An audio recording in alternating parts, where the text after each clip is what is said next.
what's up, you guys? Juice here in the Rainbow Room. So this is a little bit different, and I'm hoping that this video is not as shaky. I am filming it on YouTube Capture.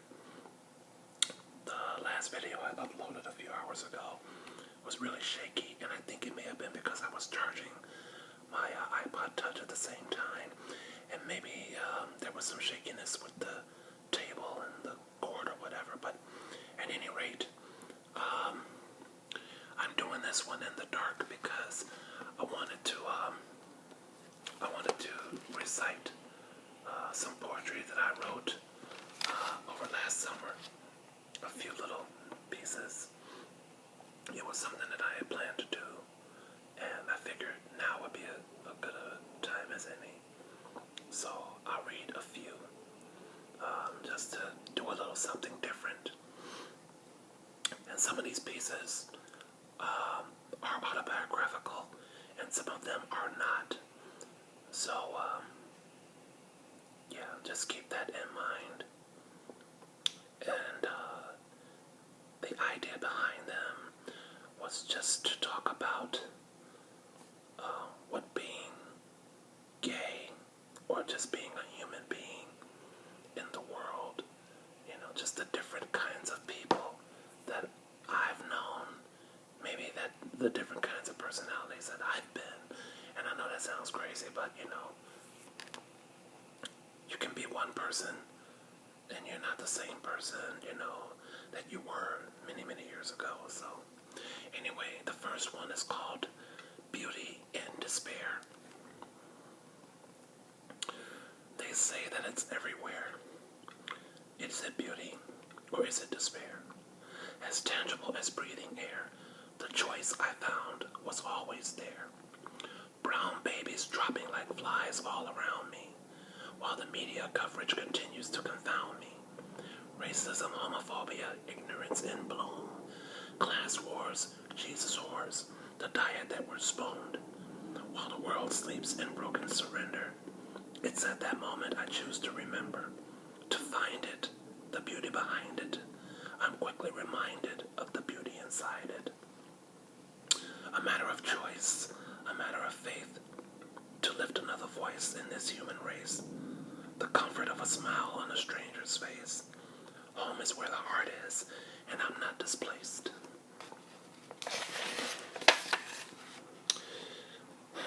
This one was written, I actually put the date on it. It was last year in July. And it's called Polite Smile. It threw me off. Under its spell I fell, subject to suspicion. Crime committed through reciprocated gaze. You weren't fazed, but I was tased by the weaponry above your nose and before your teeth. Lips that never slipped a sip of oxygen left me fooled by the fox again. It threw me off. Wanted and special for a second split, but this was not heaven sent. Social obligation or spiritual castration, both in my summation. An armor that's seen but never worn, a life that exists but is never born. These words and thoughts from your smile were torn.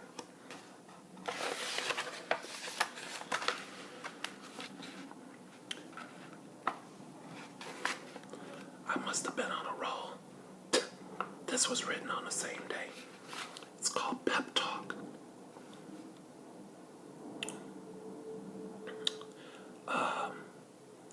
I can't find the off switch. Fat queen, black and mean, nothing but useless in between. Too old to matter or register consideration, designed to die by masturbation. You're gonna be one of those, accept it. No one wants anyone who's been rejected. You'll die alone, partnerless. No one will ever love you. Why do you think you deserve it? You talk a good game, but no one believes it. You barely believe it yourself. I can't find the off switch. Please don't sit next to me, they say. You know there are fat rules to obey. How can you walk into into a restaurant, they'd look and laugh behind your back, behind your fat back, behind your back fat. You don't care about yourself. No one respects you or takes you seriously. Your lisp assures that. You can paint the peacock wherever you dare. Your pain still shows everywhere. A sad song and dance, striving for perfection, knowing full well the outcome will only be rejection.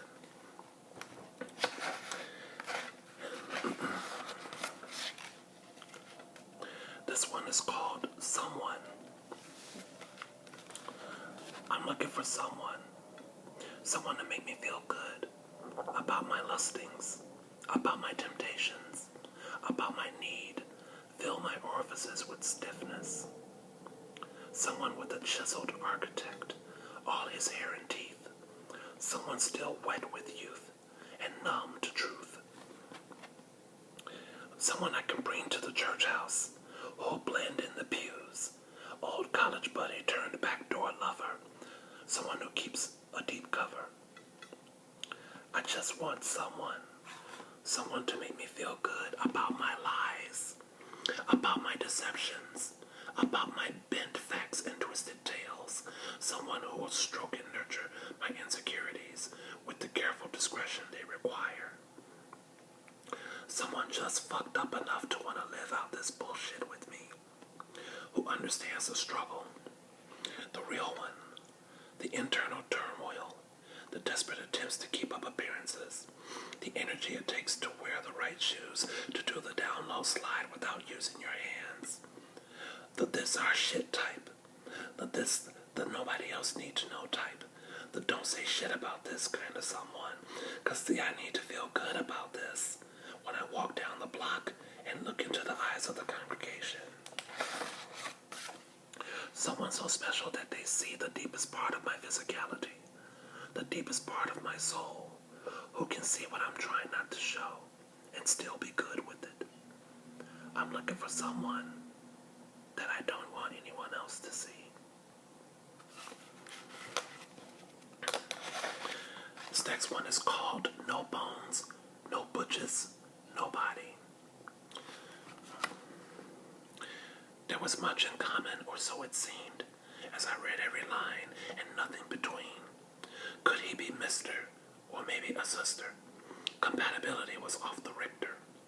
Felt my cells bubble at the thought of exhaling the breath I'd been losing, but never once failing to see the bigger picture with me in the frame, with someone like you who for once I could claim.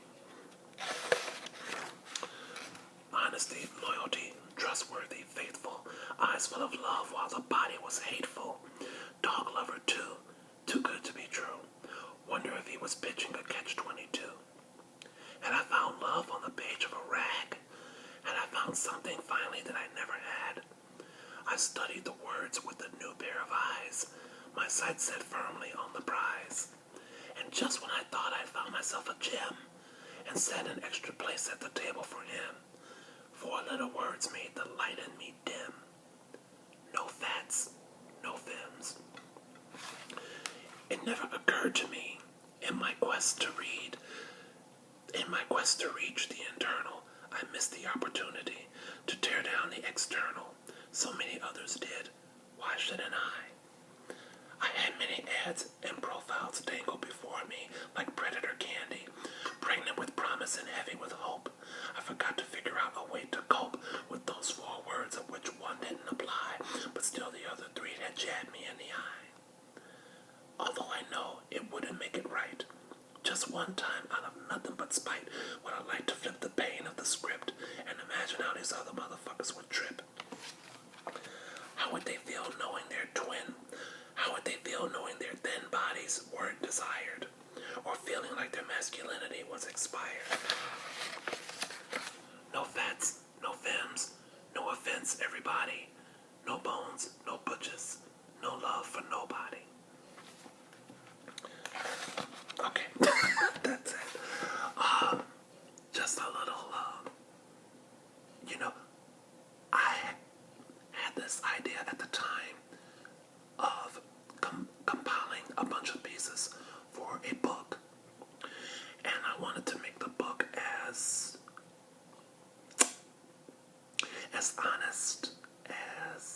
about myself as I could, and as I wanted to touch on a lot of different things that my friends had gone through, as well as touching on things that I personally have gone through in the world as a gay man, as a black gay man, as a black man, as a overweight gay black man. So some of these pieces, particularly Pep Talk, was extremely personal for me. And I actually can't believe that I recited it here on film, but it has the effect on me that I would like it to have on someone reading it for the first time, or hearing it read for the first time. It's painful, but I think it's good. It's therapeutic. It's cathartic, and it's also actually inspiring me to write more. So hopefully I can, hopefully I'll maybe get down to doing that, more of that pretty soon, and just make it kind of a regular thing. Maybe just making up pieces and then recording them. But at any rate,